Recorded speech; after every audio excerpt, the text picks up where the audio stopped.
everyone, it's Laura here from See Clear Counselling. I'm a little bit sparkly because I'm on my way out shortly, but I wanted to check in and do video number 2 in the Negative Automatic Thoughts series. So if you haven't seen video 1 yet, then pop along to my Instagram page or my Facebook page, See Clear Counselling, or you can go on my YouTube channel, See Clear Counselling. So last week we looked at what negative automatic thoughts are and how they can have an impact on our emotions, our feelings and our behaviours. And this week we're going to do a little bit more of a deep dive into what automatic negative thoughts are, or negative automatic thoughts, either way, doesn't matter.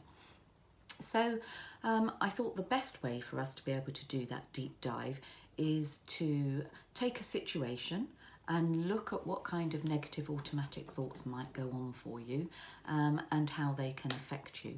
And then we can try and understand what kind of negative thoughts you have regularly and why they're making you feel like they do. On my Facebook page, I put a post about common negative automatic thoughts, so it might be good to go and find that and have a read through that. So let's think of a situation, because it's not the situation generally that makes us react how we do. It's the thoughts that go on in our heads that make us react to a situation. So let's think of a situation and see how negative thoughts can have an impact on how we react. So let's say, for example, your boss at work has asked you to do a report for him, and he's given you a couple of weeks and then he wants you to go and show him that report and run through it with him.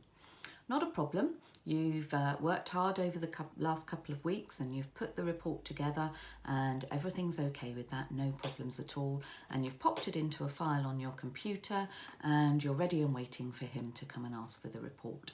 So nothing to worry about there. So the boss comes and asks you for the report and you go and look for that report on your computer. The only problem is you can't find it.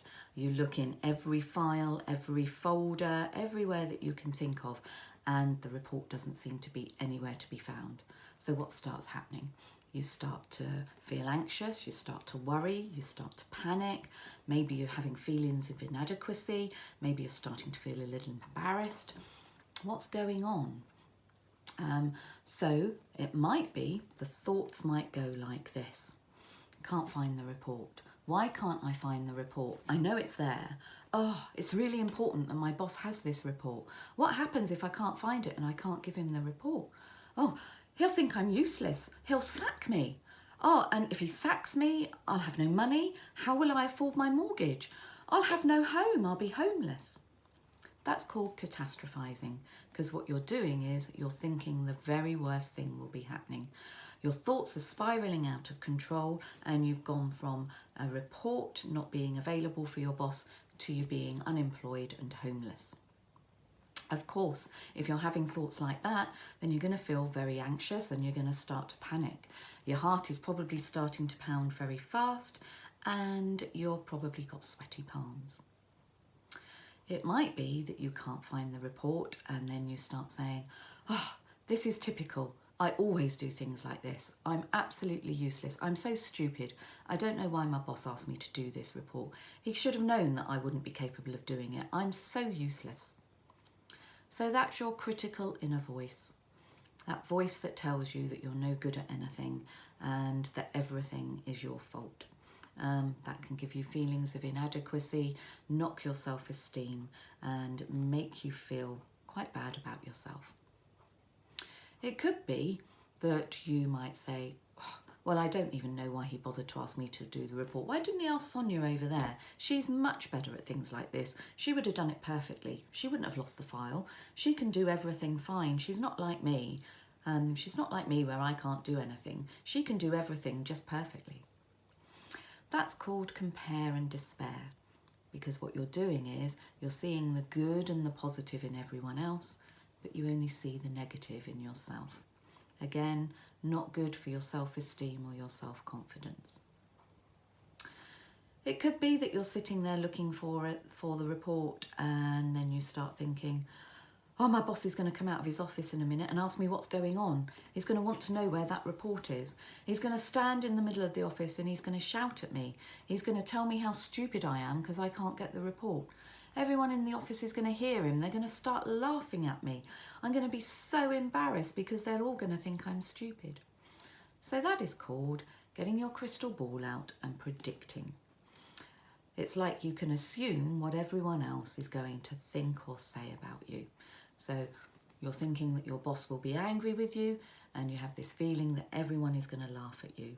And you probably start to feel those feelings of embarrassment that everyone in the office is going to start laughing at you. You may even start to feel that heat rising through you like it does when you get embarrassed.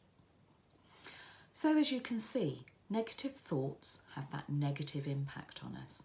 And depending on where our thoughts take us can depend on what kind of feelings happen for us. So what we're going to work on is being able to identify those negative thoughts, which ones you might experience more often than most, and then try and see how that we can get control of those negative thoughts. So a good way of doing this is for you to almost have a diary this week of what goes on. So when you have difficult situations or you feel that your emotions are really getting away with you, then it's good to write it down in a little notebook and just focus on what you're feeling, what those feelings are and how strong they are. Give them a rating of 1 to 10.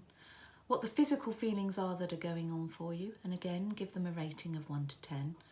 And then think about what are the thoughts that are going on in your head and write down all those thoughts that you had going on in your head at the time when you started to feel uncomfortable or you felt emotionally quite difficult for you. I'll do the same. I'll write my own diary this week because we all have situations where things can get out of hand.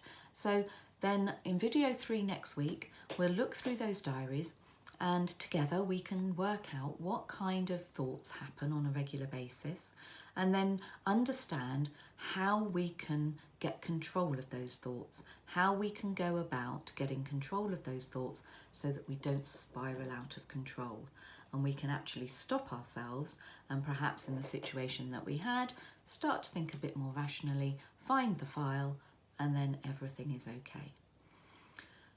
So I look forward to catching up with you in video 3 next week, and hopefully if we work together on this, we can together lead a more mentally healthy life.